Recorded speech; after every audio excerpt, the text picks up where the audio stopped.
오늘은 우리가 예수님께서 가르쳐 주신 기도에 대해서 함께 나눕니다. 자, 예수님께서 가르쳐 주신 기도는 우리가 예배 때마다 꼭 암송해야 될 우리 예수님께서 가르쳐 주신 기도입니다. 그런데 우리 개신교회에서 사실 예배 마무리할 때 목사님이 아니라 이제 전도사님이 예배를 인도할 때 이 축도할 권한이 아직 전도사님이나 다른 교역자들에게 주어지지 않아서 또 장로님께서 혹시 예배를 인도할 때 우리가 주기도문으로 보통 마치기도 합니다. 그런데 사실 기독교 전통 속에서는 이 주기도문을 꼭 예배 가운데 함께 암송을 합니다. 사도들이 고백했던 사도 신조라고 하는 또 신경이라고 부르는 이 신앙 고백도 굉장히 중요하지만 우리가 꼭 예수님의 기도를 하나님께 올려드리고 우리가 그것을 꼭 하나님께 우리의 몸과 마음과 영혼의 소망의 기도로 올려드리는 것도 굉장히 귀합니다. 그래서 사실은 개신교 교회 전통에서는 우리가 지금 예배 형식이나 이런 것들이 굉장히 단순해져서 그러지 사실 굉장히 복잡합니다. 루터교 전통적인 예배를 드리거나 그렇게 유럽에 가서 예배 드리면 사실 우리보다 더 복잡하게 예배 순서들이 많이 있습니다. 그래서 꼭 이 예배 순서 가운데 사실은 주기도문을 암송하면서 하나님께 기도했던 전통들이 있습니다. 여하튼 우리가 이 주기도문에 대해서 오늘 함께 나누려고 하는데요. 주님께서 가르쳐 주신 기도는 누가복음 11장 2절에서부터 4절까지 말씀, 그리고 마태복음 6장 9절에서부터 13절까지 말씀이 있습니다.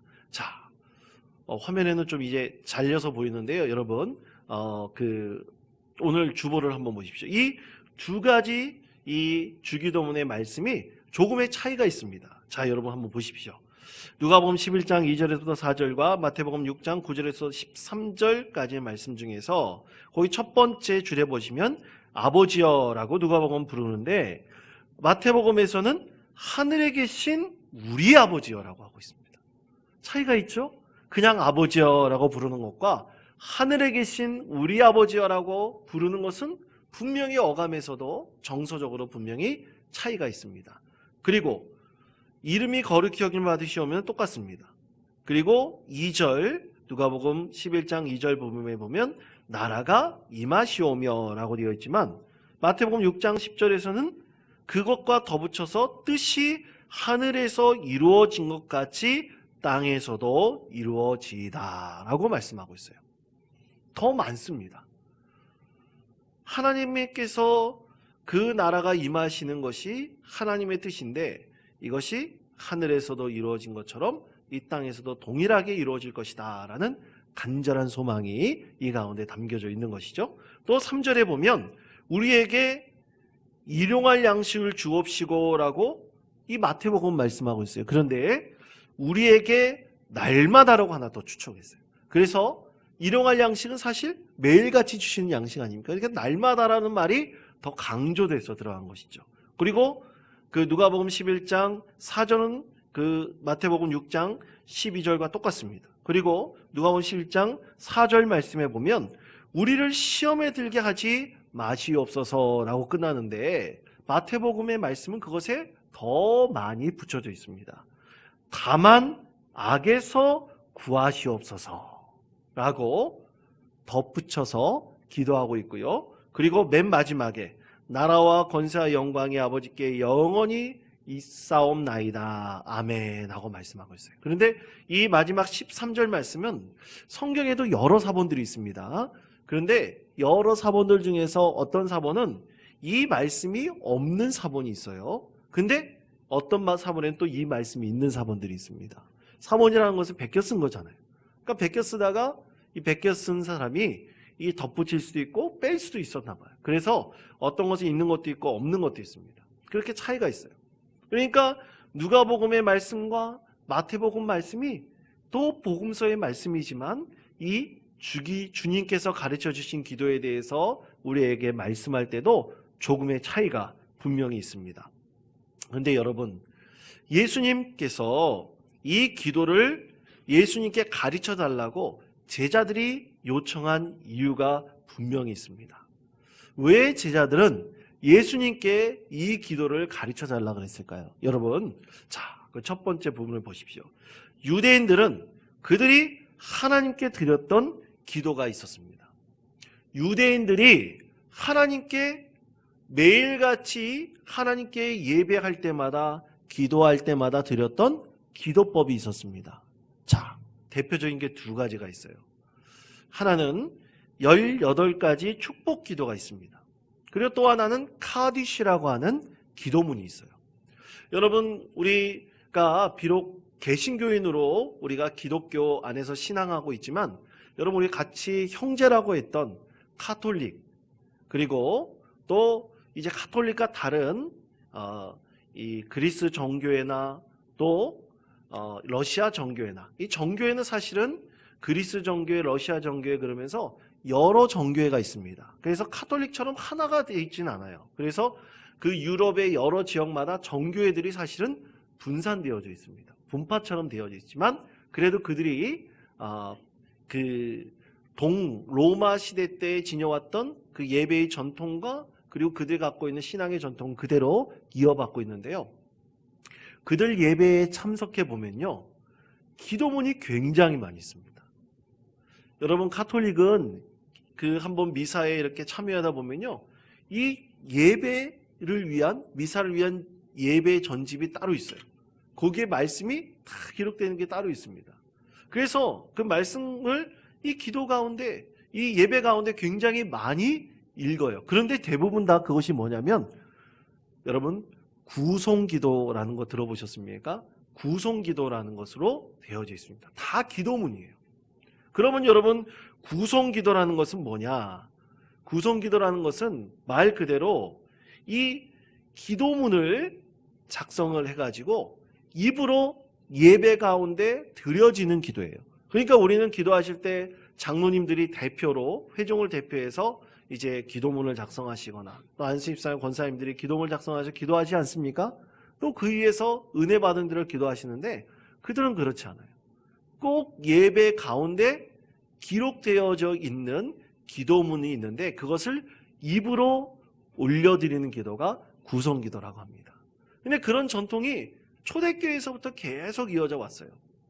초대교회에서부터 계속 이어져 온 기도가 삼종기도라고 합니다. 여러분 따라해 주시기 바랍니다. 삼종기도. 근데 이 삼종기도라는 것은 개신교회도 있어요. 그 전통이 남아있지만 우리나라에서는 없을 뿐입니다. 그래서 삼종기도를 위한 하나님의 말씀이 또 개신교의 성서정과라 그래가지고 사실 우리 가운데 이렇게 내려오고 있습니다. 그래서 성서정과를 아침에 한번 기도 드리고 점심 때 기도 한번 드리고 저녁 때 기도 한번 드리는 그런 기도 내용들이 있습니다. 저는 사실 목회를 한다고, 제가 담임 목사가 돼서 목회를 한다 그러면 꼭 성도들과 함께 정오 기도회를 열고 싶었어요. 그래서 정오 기도회에 하나님 말씀을 함께 나누고 또 중보 기도를 하는 것입니다. 참으로 은혜로운 시간이 될 수 있다고 생각을 했었습니다. 이런 삼종 기도의 전통이 어디에서부터 시작됐냐면 이 유대인들이 드리는 18가지 축복 기도에서부터 시작된 거예요. 그래서 유대인들은 특별하게 그 안식일에 예배를 나오지 않더라도 하루에 3번 하나님께 기도를 올려드렸습니다. 이 기도문 가운데 18가지 축복 기도를 어떻게 하는 것입니까? 매일 일정한 순서에 따라서 아침 기도, 점심 기도, 저녁 기도를 하나님께 올려드렸어요. 그래서 러시아 정교회나 또 카톨릭 교회 같은 경우는 3번 꼭 하나님께 미사로 매일같이 올려드리게 규칙이 되어져 있습니다. 그것은 바로 유대교의 전통에서부터 나왔다. 유대교가 18가지 축복기도를 드린 것부터 나왔다라고 할 수 있고요. 또 하나 카디시 기도라는 게 있어요. 이 카디시 기도는 예배를 드릴 때, 또 여러분 우리가 기도회로 이렇게 집회를 할 때가 있지 않습니까? 또 그리고 랍비들이 학생들을 가르칠 때 처음에 하나님께 기도하고 시작해요. 그때 카디시 기도를 하나님께 기도문을 올려드렸어요. 다 이것이 뭐냐? 입으로 기도문을 읽어드려서 올려드리는 기도. 그래서 구성기도라고 합니다. 18가지 축복기도나 카디시가 다 구성기도로 되어 있어요. 그렇게 유대인들은 그들만이 하나님께 드렸던 기도가 있었습니다. 두 번째로 유대의 랍비들은 유대인들이 공통적으로 기도드리는 이런 카디시나 18가지 축복기도도 있었지만 선생님 랍비가 가르치는 학교의 제자들에게만 가르쳐주는 기도가 또 있었어요. 기도의 종류가 그래서 굉장히 많아요. 우리가 잘 알지 못하지만 여러분, 초대교회는요, 우리가 생각하는 통성기도 이외에 정말로 많은 기도의 형식들이 있었습니다. 또 기도문들이 있었습니다. 여러분, 그것들을 신학생이 돼가지고 공부하다 보면요, 야, 정말 초대교회 성도들이 얼마나 깊은 신앙을 가지고 있었는지를 잘 알 수가 있습니다. 그런 기도들이 있는데 이 랍비들이 자기의 학교에 들어온 학생들에게만 특별히 가르쳐주는 기도가 있었다는 거예요. 누가복음 11장 1절 말씀해 보십시오. 예수께서 한 곳에서 기도하시고 마치심에 제자 중 하나가 여짜오되 주여, 요한이 자기 제자들에게 기도를 가르친 것과 같이 우리에게도 가르쳐 주옵소서라고 말씀하고 있습니다. 세례 요한이 제자들을 모아서 가르쳤던 거예요. 그 세례 요한이 자기 제자들에게만 특별히 기도를 가르쳐 준 것들이 있었다는 거죠. 그것처럼 예수님께서 예수님의 제자들이 예수님께 예수님, 우리도 예수님께서 특별하게 세운 기도를 우리에게 가르쳐 주십시오 라고 요청했어요. 그때 가르쳐 주신 기도가 뭡니까? 바로 주님의 기도입니다. 그리고 세 번째로 예수님께서 바로 세례 요한과 다르게 기도를 가르쳐 주셨는데 이거는 기도의 모범이었습니다. 기도의 모범이라는 건 뭡니까? 꼭 이렇게 기도할 수도 있지만 이것을 모범 삼아서 기도하라는 거예요. 이런 형식으로 기도하라는 거예요. 이것을 모범 삼아서 이 형식에서 말하고 있는 대로 기도하라는 것입니다. 그래서 여러분, 우리 한국인들이 한국의 기독교인들이 가장 좋아하는 기도가 있어요. 그게 무슨 기도입니까? 무슨 기도입니까? 예? 침묵 기도인가요? 무슨 기도일까요? 우리 한국 사람들이 가장 좋아하는 기도가 바로 통성 기도이죠. 다른 말로 부르짖는 기도라고 합니다. 주여! 그렇잖아요. 전 세계의 교회 다니다 보면 제가 중국에 가서 설교할 때 주여! 하고 제가 한번 기도를 했거든요. 중국인들이 못 알아들어요. 못 알아듣습니다. 그런데 제가 주여! 하고 3번 주여! 하고 기도하자고 그러니까 옆에서 번역을 해줘야 되잖아요. 통역하는 분이. 통역하는 전사님이 번역을 하는데 그 사람들도 자기 나름대로 주여! 하는 것이 있더라고요. 하여간 한국의 그리스도인들이 너무나 유명해져가지고 중국에도 이 통성 기도를 전하게 된 것입니다. 여하튼 자기 나름대로 기도하는 것들을 가르쳤던 거예요. 예수님께서 그래서 기도의 모범을 가르쳐 주셔가지고 예수님의 제자들이 예수님 어떻게 기도하면 좋겠습니까?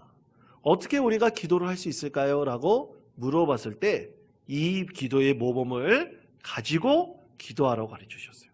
그렇대 여러분, 하나 물어볼게요. 구성기도라고 하는 거, 이 18가지 축복 기도가 있었고 카디시 기도 같은 게 있었다고 유대인들이 하고 있지 않습니까? 그렇다면 그 구성기도는 여러분 암기해서 하는 걸까요? 아니면 기도문을 계속 읽으면서 하는 걸까요? 어떻게 하는 걸까요? 당시에 모든 유대인들뿐만 아니라 또 그 전통을 따르는 그리스도인들은 다 기도문을 다 어떻게 했을까요? 암송했어요. 왜 암송했을까요? 당연하죠. 책이 어디 있습니까 그때. 입으로 전해들은 그 기도문을 다 암송해가지고 하나님을 예배할 때마다 기도할 때마다 그 말씀을 깊이 묵상하고 그 기도를 깊이 깨달으면서 하나님께 기도로 올려드렸어요. 그러니까 그 기도가 진실한 기도가 될 수밖에 없습니다. 마치 그 기도를 계속 되새기면서 여러분 껌을 씹으면 단물이 빠지듯이 그렇게 먹잖아요. 그렇게 씹지 않습니까? 그것처럼 이 기도도 계속해서 씹으면서 하나님께 진실한 마음으로 기도를 올려드렸던 것입니다. 참으로 놀라운 하나님의 은혜를 기도 가운데 경험할 수밖에 없었던 것이죠. 그래서 여러분 기도는 배워야 합니다. 배우지 않으면 안 됩니다. 여러분 그 앤드루 머레이의 기도라는 책에서는 이렇게 말씀하고 있습니다. 먼저 기도는 배워야 한다는 것입니다. 기도는 단순해서 어린아이라도 할 수 있지만 또한 사람이 할 수 있는 가장 고귀하고 거룩한 일입니다. 보이지 않는 분, 그러나 가장 거룩한 존재와 사귀는 것이 기도입니다. 영원한 기도의 힘이 이 기도에 따라 우선순위가 달라집니다. 아멘. 자, 기도는 그렇게 우리가 함께 배우고 또 암송하고 또 익혀나갈 때 기도에는 참으로 놀라운 은혜가 우리 가운데 전해지고 담겨져 있는 것입니다. 자, 그러면 기도를 어떻게 배워야 될까요? 우리 아이들에게 기도를 가르칠 때, 또 우리 예수 그리스도를 잘 알지 못하고 처음 믿음 생활하는 사람들에게 어떻게 하면 기도를 가르쳐 줄 수 있을까요? 여러분, 저는 처음 믿는 분들, 예수님을 처음 알고 교회에 처음 나오는 분들에게 꼭 5가지 손가락 기도를 가지고 꼭 기도를 가르쳐 주고 있습니다. 자, 여러분도 한번 손을 이렇게 딱 묻어보세요. 근데 모으지 말고 펼쳐보십시오. 펼쳐보시고, 자, 모아보십시오. 모아보신 다음에 이렇게 손가락을 벌리셔야 됩니다. 손가락을 벌려보시고, 자, 저를 따라해 주시기 바랍니다. 하나님 아버지, 감사합니다. 용서해 주세요. 간구합니다. 마지막 새끼손가락, 예수 그리스도 이름으로 기도합니다. 아멘. 자, 이렇게 가르쳐 줍니다. 여러분, 굉장히 쉽죠? 어렵습니까? 예, 굉장히 쉽습니다. 우리 다시 한번 해볼까요? 첫 번째, 하나님 아버지, 자, 감사합니다. 용서해 주세요. 간구합니다. 예수님의 이름으로 기도합니다. 아멘. 자, 그런데 여러분, 이 5가지 기도가 주기도문에 있는 내용을 그대로 담고 있습니다. 자, 첫 번째 보세요. 하나님 아버지 하고 부르지 않습니까? 여러분, 주기도문에 보십시오. 하늘에 계신 우리 아버지요, 아버지요 하고 부르고 있어요. 그리고 그의 이름이 거룩히 여김을 받아 주시옵고 라고 주기도문에서 말씀하고 있습니다. 그렇게 하나님께 기도를 올려드리고 있어요. 그것처럼 이 하나님께 기도하는 모든 것들은 하나님 아버지요라고 그 말 한마디에 다 담겨져 있어요. 그래서 사실 주기도문은 7부문으로 나누어져 있습니다. 나중에 기회가 된다면 이 주기도문에 대한 말씀 하나하나를 더 깊이 여러분과 함께 하나님 말씀으로 나누고 싶습니다. 안양에 있는 그 열린교회라고 김남준 목사님이라고 아주 유명한 목사님이 계십니다. 김남준 목사님 참 그리스도인들에게 많은 책을 저술해가지고 참 믿음에 큰 감동을 주고 계신 분인데, 그 교회 가면 첫 번째 교회에 이제 다니면서 등록을 하지 않습니까? 그럼 등록을 하면 새가족 등록을 하고 우리 교회처럼 한 4주간 새가족 교육을 합니다. 그리고 새가족 교육을 한 다음에 꼭 새가족들이 거쳐야 될 이 교육 코스가 하나 있어요. 그것은 뭐냐면 주기도문 배우는 코스가 있어요.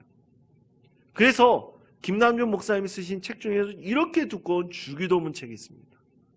교재가 또 따로 있어요. 그래서 이 주기도문 책을 새가족이 오면, 새가족 교육 끝나면 꼭 그 새가족 그 교육책으로 이 주기도문 한 권을 교회에서 선물로 줍니다. 그러면서 주기도문을 가르쳐요. 왜냐하면 신앙의 가장 기본이 되는 것, 그 주님께서 가르쳐 주신 기도를 깊이 알고 그 기도 가운데 세워줘야 된다는 거예요. 그래서 새가족이 등록하면 그 주기도문을 공부하게 됩니다. 제가 섬기던 교회에서, 열림교회에서 제가 섬기던 교회로 이제 임명해 갖고 오신 성도님이 있었어요. 그러면서 농담으로 그러시더라고요. 목사님, 제가 왜 이 교회로 오게 된지 아십니까? 글쎄요, 주기도문이 너무 길어가지고 그거 공부하기 힘들어가지고 왔습니다. 이렇게 농담으로 얘기하시더라고요. 그만큼 참 이 기도에 대해서 그 교회는 강조하고 또 강조해서 가르치고 그 깊이 있는 기도를 하나님께 드릴 수 있도록 알려주고 있습니다. 참으로 귀한 것이라고 생각을 합니다. 자, 감사합니다는 거 보세요. 감사합니다는 것은 여러분, 우리에게 매일같이 일용할 양식을 주시기 때문에 감사한 겁니다. 여러분 여러 가지 살면서 돌이켜 보십시오. 참 부족한 것도 있었지만 하나님께서 그 가운데 채워주시는 것이 있었습니다. 그것이 일용할 양식입니다. 우리 가운데 일용할 양식을 주신 것에 대해서 우리는 감사할 수밖에 없어요. 오늘 하루 아침에 눈 뜨고 저녁에 우리가 잠잘 때까지 하나님께서 인도해 주시고 먹을 것을 주시고 채워주시는 것에 우리는 감사할 수밖에 없습니다. 그리고 세 번째, 용서해 주세요. 죄를 사하여 주시옵고 라고 말씀하고 있어요. 여러분 이게 얼마나 큰 은혜입니까? 여러분, 그래서 우리가 회중을 대표해서 기도할 때도 우리의 죄됨을 하나님께 고백하고 반드시 용서를 구하는 기도를 드려야 되는 것이 바른 기도입니다. 그리고 네 번째로는 간구하는 거예요. 예수님께서 간구하실 때 예수님께서는 한 가지만을 기도하셨어요. 여러분, 거기 말씀해 보시면 우리에게 주신 그 누가복음 11장 4절 말씀해 보시면 우리가 우리에게 죄 지은 사람을 용서하니 우리 죄도 사하여 주옵소서라고 기도했어요. 그리고 4절에 보시면 우리가 시험에 들게 하지 마시옵소서라고 기도했습니다. 예수님께서 기도하신 것은 이 세상의 악한 마귀들이 우리의 심령을 부릴 때 우리는 잘못된 길로 가고 그리고 바른 믿음의 길을 갈 수 없음을 항상 예수님께서 염두에 주시고 기도하신 것입니다. 우리가 신앙생활뿐만 아닙니다. 세상 살아갈 때도 우리가 이것에 빠지지 않아야 되는 거예요. 그것을 항상 간구하신 것이죠. 자녀들을 위해서 기도하는 것, 가족의 한 구성원들을 위해서 기도하는 것, 또 우리가 신앙생활뿐만 아니라 이 세상 살아가면서 참 축복받기 위해서 기도하는 모든 것들도 다 악에서 구하여 달라는 것이 이루어질 때 이 모든 것이 선한 하나님 뜻이 우리 삶의 가운데서 이루어지는 것입니다. 그것을 계속해서 기도하셨던 것이죠. 마지막, 누구의 이름으로 기도해야 됩니까? 예수님의 이름으로 기도해야 됩니다. 그 기도만이 중보 기도로 우리의 진정한 중보자가 되시는 예수님을 통해서 하나님께 기도가 올려드리는 것이죠. 자, 그래서 예수님께서는 우리에게 주기도문이라는 기도의 모범을 가르쳐 주셨습니다. 그런데 예수님께서는 이것을 한 번 하라고 그러지 않으셨어요. 예수님께서는 구하라, 찾으라, 두드리라 말씀하셨습니다. 계속해서 구하고 찾고 두드리라고 말씀하셨어요.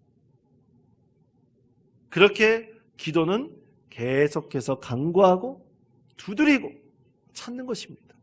그래서 예수님께서는 한 친구의 이야기를 제자들에게 들려주셨어요. 그 내용이 그런 것이지 않습니까? 어떤 친구가 저녁에 와가지고 그 친구에게 떡 3덩어리, 배가 고프니까 너무나 많이 굶었기 때문에 그 친구에게 떡 3덩어리를 구하였을 때, 간청하였을 때 그 친구가 이 배고픈 친구의 요청을 들어준다는 얘기죠. 들어주는 이유가 뭡니까? 친구기 때문에 들어줬나요? 아닙니다. 그가 간절히 요청하고 간절히 요청했기 때문에 그 간청함 때문에 들어준다고 예수님께서 말씀하셨습니다. 여러분, 그렇습니다. 우리가 아픈 한우들이 있을 때, 또 어려움을 겪고 있는 우리 믿음의 형제 자매들을 위해서 기도할 때 그분들이 아는 사람이기 때문에 기도합니까? 그렇지 않습니다. 그들이 함께 기도를 요청했기 때문에 기도하는 것입니다.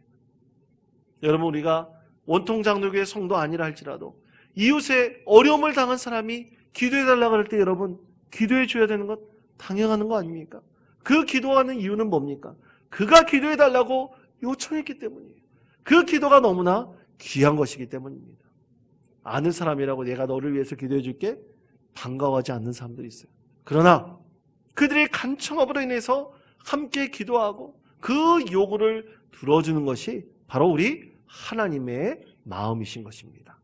자, 그래서 오늘 하나님께서는 이렇게 우리에게 구하라고 말씀하고 계신 거예요. 그래서 오늘 말씀은 첫째로 예수님께서는 제자들에게 기도의 본을 보여주셨습니다. 누가복음 11장 1절에서부터 2절 상반절 부분의 말씀을 다 같이 한 목소리로 읽겠습니다. 예수께서 한 곳에서 기도하시고 마치심에 제자 중 하나가 여짜오되 주여 요한이 자기 제자들에게 기도를 가르친 것과 같이 우리에게도 가르쳐 주옵소서. 예수께서 이르시되 너희는 기도할 때에 이렇게 가라. 아멘. 예수님께서 가르쳐 주시며 기도의 샘플을 보여주신 거예요. 본을 보여주신 것입니다. 이것을 우리는 언제든지 응용해서 하나님께 기도할 수가 있습니다. 그래서 예수님께서는 본을 보여주실 때 말로만 하지 않으셨어요. 예수님께서는 어디를 기도하러 가실 때 꼭 제자들을 데리고 가셨습니다. 그리고 함께 가셔서 기도의 본을 그냥 보여주셨어요. 마지막 때에도 제자들이 잠들기도 했어요. 그렇지만 예수님께서는 그냥 기도의 본을 보여주시고 깨어서 기도할 것을 요청하셨습니다.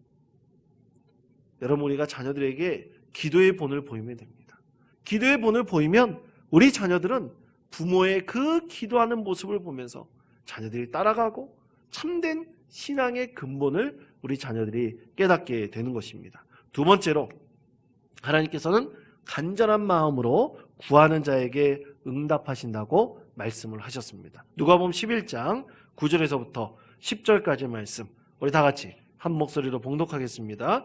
내가 또 너희에게 이르노니 구하라 그러면 너희에게 주실 것이요 찾으라 그러면 찾아낼 것이요 문을 두드리라 그러면 너희에게 열릴 것이니 구하는 이마다 받을 것이요 찾는 이는 찾아낼 것이요 두드리는 이에게는 열릴 것이니라. 아멘. 믿으십니까? 예, 그렇습니다. 우리가 두드리고 찾고 그리고 바라는 모든 이들에게 하나님께서 응답하심이 분명히 임할 것입니다. 여러분, 혹자는 하나님께서 모두 다 아시니까 우리가 적당히 기도해도 하나님께서 하실 거예요. 우리가 별로 말해도 하나님께서 이 모든 것을 다 하실 거야라고 우리는 생각할 수가 있습니다. 그렇지 않습니다. 구하고 간구하는 자의 소리를 하나님께서 들으시는 것입니다. 우리의 모든 것을 사실 아시지만 여러분, 자녀가 찾아서 그 간청하는 그 자녀에게 더 많은 것을 주는 것이 하나님의 마음인 것이죠. 그러므로 우리는 늘 하나님께 간구하고 기도해야 됩니다. 일정한 시간, 그 시간에 정해서 간구하고 기도하는 것이 참으로 귀한 것입니다. 여러분 기억하십시오. 구원은요, 다른 사람이 이루어질 수 있는 것이 아닙니다. 오직 내가 내 스스로 구원을 이루어가는 것입니다. 여러분, 이 세상 살아갈 때 이러한 구원을 꼭 이루어가시며 하나님께서 두드려 갈 때 우리에게 열릴 것이란 말씀하신 그대로 또 찾는 자에게 하나님께서 귀한 선물을 주실 것이라는 이 약속의 말씀 그대로 여러분 찾고 두드리고 하나님의 귀한 은혜를 우리가 매일같이 경험할 수 있는 귀한 성도님 되시기를 간절히 축원드립니다.